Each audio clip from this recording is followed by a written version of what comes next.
Hey guys, this is Mrs. Tran-Bloom. We are starting our new unit here. So 3.1 says derivative of a function. So our first definition is the average rate of change. This is indeed a review of last unit, okay? So the average rate of change is when 2 points are known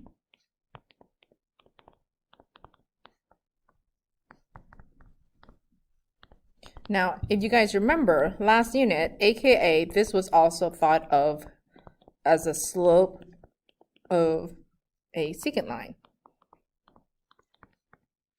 So the formula of this slope is the change in y divided by the change in x.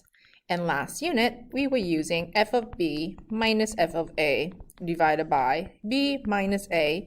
Or in Algebra 1, it is okay to go y2 minus y1 all over x2 minus x1. Any one of those is okay by me. Now, we also talked about the definition of instantaneous rate of change. Now, remember, the instantaneous rate of change is when 1 point is known. Well, so how do you find the slope when 1 point is known? This is, remember, we talked about this is when looking at the graph of the function, is the slope of the tangent or tangent line, because in your book sometimes they said find the tangent, which is the same thing as find the tangent line. Okay, so tangent line at a point known, let's call it A, and the y value would obviously f of a, and a nearby point. Let's say that we don't know where that is, so we will give it an unknown x. So that means its y value will be f of x. Okay, so we have 2 points here. We are going to have 1 point that's given to us. And remember, we talked about, hey, let's pick a nearby point. Let's call it whatever, x, comma, f of x. Now, last unit, okay, so last unit, you were given a formula. The limit as h approaches 0 of f of the known point a plus h minus f of a, whatever that algebra 1 value may be, divided by h, and we talked about h is the distance, right, from a or to a, however you want to think of it. Okay. Now this unit, we are going to add a similar formula. So new formula.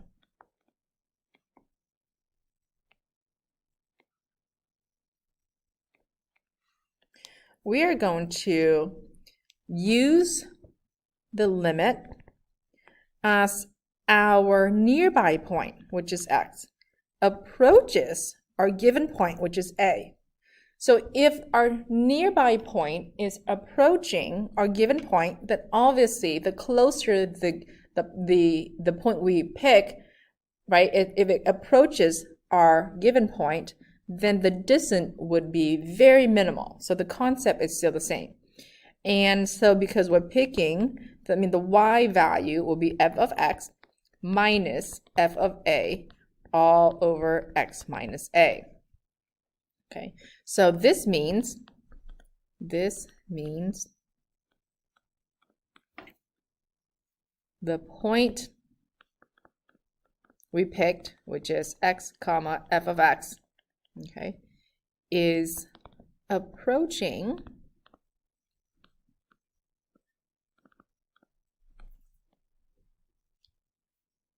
the given point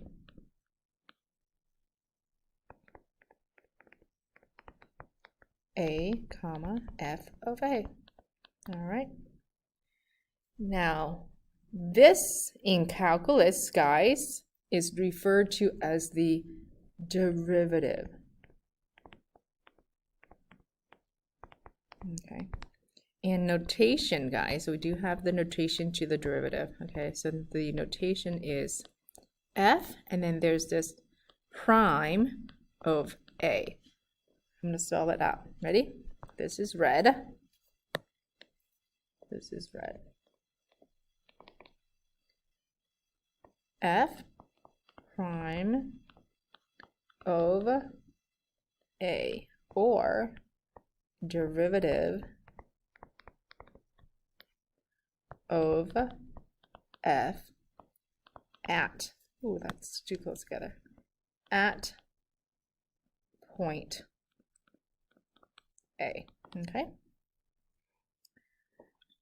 All right, formal definition of the derivative. This is used to find the derivative of f as a completely separate function. Okay, so here we go.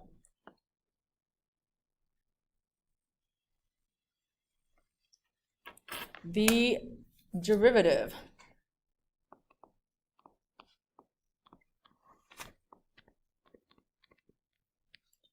of the function f with respect to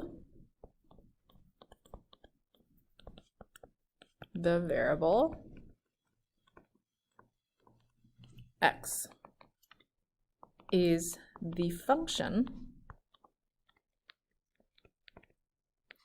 f prime whose variable x is, ready? F prime of x equals the limit as h approaches 0 of f of x plus h minus f of x all over h. We have seen that before, would you agree?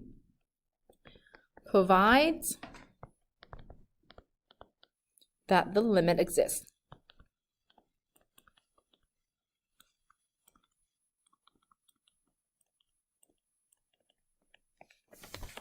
Now the domain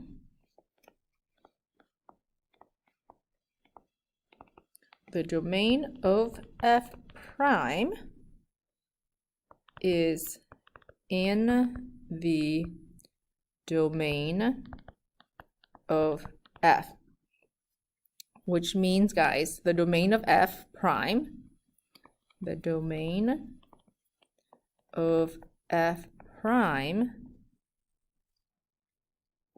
may be smaller than domain of f. Okay, now let's go back and do, how about this? Can we do a bullet right? Oh my goodness, what happened? Okay, can we do a bullet right here? That's number one. Number two will be the domain, and then one more bullet right there. Okay, if f prime of x exists, we say that f is differentiable at x. So this is a word that we want to know. So a couple highlights here, guys. The formal definition of the derivative, you have to know this definition. Okay, it doesn't go away at all, ever. So make sure this is highlighted. It is the same exact formula as last unit. And then we do want to know the domain of f prime. It's in the domain of f, which may be smaller than the domain of f itself. Okay. Now, if f prime exists, then we say it's differentiable at x. Another definition for derivative. This is a second definition or an alternative definition. The formal definition you must know. There's no ifs, ands, or buts about it. Okay. Now sometimes it is easier to use this alternative definition here, and in your book it will state use the other definition of derivative or use a formal. So make sure you guys read those directions very carefully. All right, so the second definition of derivative. derivative of f at a point, let's call it a, is f prime of a equals the limit as x approaches a of f of x minus f of a all over x minus a, provides that the limit exists. Okay, now students, use this formula. Use this when you know the point. Okay, use the formal definition when you don't know the point. Example 1 says, apply the first two definitions of a derivative to the function f of x equals x squared plus 3x. So we are going to get to try both derivative definitions. So here's the formal definition. The formal definition, students, says f prime of x is limit as h approaches 0 of f of x plus h minus f of x all over h. Ready? We are going to do the other one on this side. The alternative definition is f prime of x equals the limit as our given point. Okay, so as x approaches a, so x is a nearby point, we want it to get really, really close to the given point of f of x minus f of a all over x minus a. All right, let's work this out. Ready? Get set, go. All right, f prime of x equals the limit as h approaches 0. We're just going to focus on this side first. We do want to calculate f of x plus h. As you guys know, every time we see an x, we do want to input in x plus h, okay? So we have two locations of x's over here. So one is the square. Whoa, oh my goodness, every time I pinch it in, it does that. Okay. So one is going to be something square, and then plus 3 times something. Now minus f of x, okay? Minus f of x, meaning that, hey, f of x is given to you already. F of x was given to you as x squared plus 3x. So we want to minus the entire f of x. So that's x squared plus 3x. So that is f of x right there. So for f of, this is the part where I feel like some of you are still struggling. Whenever you guys are evaluating f of x plus h, if you see an x in the original, you're going to put in x plus h. If there are multiple x locations, you put it in for every time that you see an x in the original, okay? Then just from there, slowly FOIL that out. So the limit as h approaches 0, FOIL the first quantity, that's going to be x squared plus 2xh plus h squared. Then distribute your 3x here plus 3h, distribute the minus sign, so minus x squared minus 3x all over, whoops, all over h on the top as well. My bad, guys. Okay, then from here, see if we can cancel anything out. Ready? We can cancel one of those, and now we will try to factor out the h from the numerator. So we are going to end up with 2x plus 1h here, then just plus a 3 all over h. Those two will cancel. Remember, h is approaching 0. So by substitution, I'm going to write this down. Okay, so by substitution, 0, we have 2x plus 3. So students, when it's all said and done, f prime of x is plus 3. Okay, so this is the derivative of our original equation of x squared plus 3x. Remember, the derivative is the slope. So this equation represents the slope of all given values of x, okay? Now we are going to try to use the second formula here to see what's going to happen.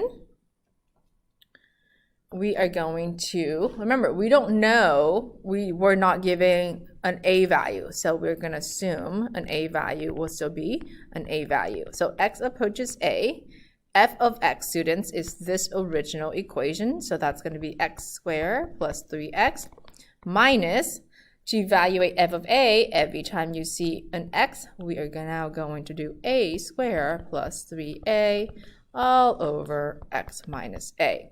Then from here, we are going to slowly work out the algebra. So x squared plus 3x minus a squared minus 3a all over x minus a. Here is when we are going to use some algebra manipulation. And you know, math is amazing. Okay, here we go. X squared, I'm going to regroup the square term together. And I'm going to write the 3x and the 3a together. After that, we are going to try to factor out these two and factor those out. So factor by grouping, okay? So the limit as x approaches a. So the first two groups, guys, that's a difference of two squares. Okay, so we're going to go, okay, difference of two square, x plus a times x minus a.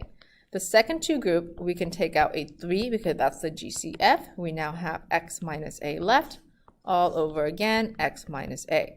Now, as you can see here, we can cancel this and this and this because technically, if you want to see another step here, we'll do another step here. Technically, from there, we can factor out x minus a because they have that in common. Then we are ending up with an x plus a plus 3, okay, all over x minus a. So if you want to wait until here to cancel, that's okay too. But as you can see, now it says if x is approaching a, okay, again, if x is approaching a, and by substitution, right, every time we see, if let's pretend that this is a value of 5. So if x is approaching 5, every time we see our x, we need to plug in 5. But we don't know what a is since it didn't really give it to us. So every time we see our x, we will plug in an a. So a plus 3 all over 1, which is no longer there. So students, this is 2a plus 3. Now this is when we have x equals to a, okay?